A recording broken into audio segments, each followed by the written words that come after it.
mukni tokko hin aara malee boba'u akkuma jedhamu yaadaddama jijjiiramaan booda dhufe dhaabbileen qindoominaan hojjechuun dameelee hundaan bu'aan gaggaariin akka biyyaatti argamaa jira. Magaalaa Finfinnee keessattis dhaabbileen qooda fudhattoonni waliin qindoomuun hojiilee hojjetaniin milkaa'inoonni gurguddoon galma'aa jiru. Kufaatii damee barnootaan mul'ate furuufis biiroon barnootaa magaalaa Finfinnee dhaabbilee qooda fudhattoota waliin qindoomuun hojjechuu erga eegalee barnoota qulqullina qabuu fi haala baruuf barsiisuu mijataa magaalattii keessatti uumuun danda'ameera. Biiroon barnootaa magaalaa Finfinnees raawwii hojii baatiiwwan 9 darbanii barbaajataa 2017 dhaabbilee qooda fudhattoota waliin ta'uun raawwate bakka mana maree magaalaa Finfinneetti walitti qabduun koree dhaabbii dhimmoota dubartootaa dargaggootaaf hawaasummaa aadde Zeenabaa Shukurii fi qooda fudhattoonni biroon argamanitti gamaaggameera. Waltajjicha irratti aadde Zeenabaan haasawaa taasisaniin bulchiinsi magaalaa Finfinnee damee barnootaaf xiyyeeffannoo addaa kennuun keessattuu hojii dhaloota irratti hojjechaa jiruun fakkeenya ta'uun sadarkaa Afrikaa fi addunyaatti maqaa gaarii argachaa jira jedhan.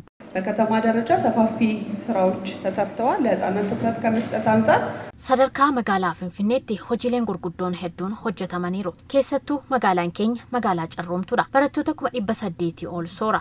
Meeshaalee barnootaaf barbaachisan adda addaa guutaa barsiisaa jirti. Kana qofaas miti. Hojiin dhaloota irratti magaalaa keenya keessatti hojjetamaa jiru biyyoota Afrikaa biroof fakkeenya gaarii ta'aa jira. Ta'us dhimmootni barnootaa fi dhalootaa qaama tokko qofa kan ilaallatu miti. Qooda fudhattoota qaamolee hunda ilaallata. Hojiin qindoominaan hojjetamanii bu'aaleen gaggaariin jiru. Ammas gara fuulduraatti xiyyeeffannoon dhimmoota barbaadan irratti hojjetamuu qaba. Gorsituun hoogganaa biiroo barnootaa magaalaa Finfinnee aadde Abbabach Nagaash biiroon barnootaa magaalaa Finfinnee haala deemsa baruuf barsiisuu mijataa taasisuun barnoota qulqullina qabu dhaloota dhaqqabsiisuuf hojii qaamolee qooda fudhattoota hunda waliin hojjeteen milkaa'inoota hedduu galmeesseera jechuun dhaabbilee kanneen keessaa AMN waliin hojiin barnoota karaa foddaa ቴሌቪዥን በረቶታ ብራን ገውፍ ኤገለሜ ሆጂ ቡዋ ጋሪ ፊዱ ደንደው ተኡ ኤረኒሩ አዲስ ሚዲያ ኔትወርክ ጋር በትስስር ከትምህርት ሰዓት ውጭ አዲስ ሚዲያ ኔትወርክ ወሊን ተኡን በረቶኒ ማቲ ሳኒ ወሊን የሮ በቆና ሳኒ መነታኒ አከበረተኒፍ ጫራውምኔ ጅራ ኩንስ ሆጂሌ ዳብሌ ቢሮ ወሊን ቅንዶምናን ቢሮን ኬኛ ወጀቱ ኬሳ ኢሳ ቶኮ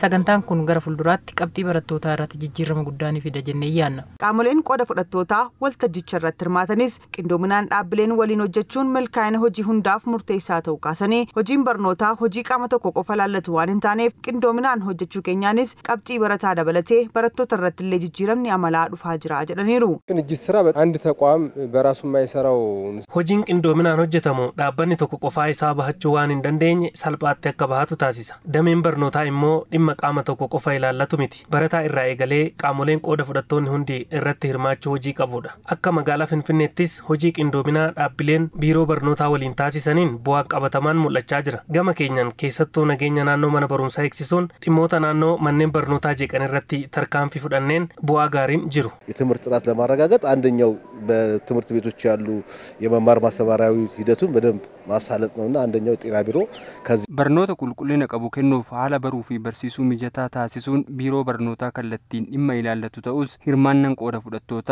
ድርቀመ በርባቺሳ hojiin hangammaatti hojjetames gaariidha. Nuti barattootaaf gama fayyaa hubannoo kennuu irraa eegalee hojiilee adda addaa waliin hojjechaa jirra. Dhaabbileen qindoominaan hojjechuun barnoota qulqullina qabu kennuun dhaloota egeree biyyatti fufsiisuu horachuuf murteessaadha. Waltajjii marii qoda fudhattoota barnootaa waliin taameen biiroon barnootaa magaalaa Finfinnees dhaabbilee qoda fudhattoota waliin raawwii hojii baatiiwwan 9 gamaaggamuun ji'oottan 3 dhufaniif dhimmoota xiyyeeffannoo barbaadaniif kallattii kaa'eera.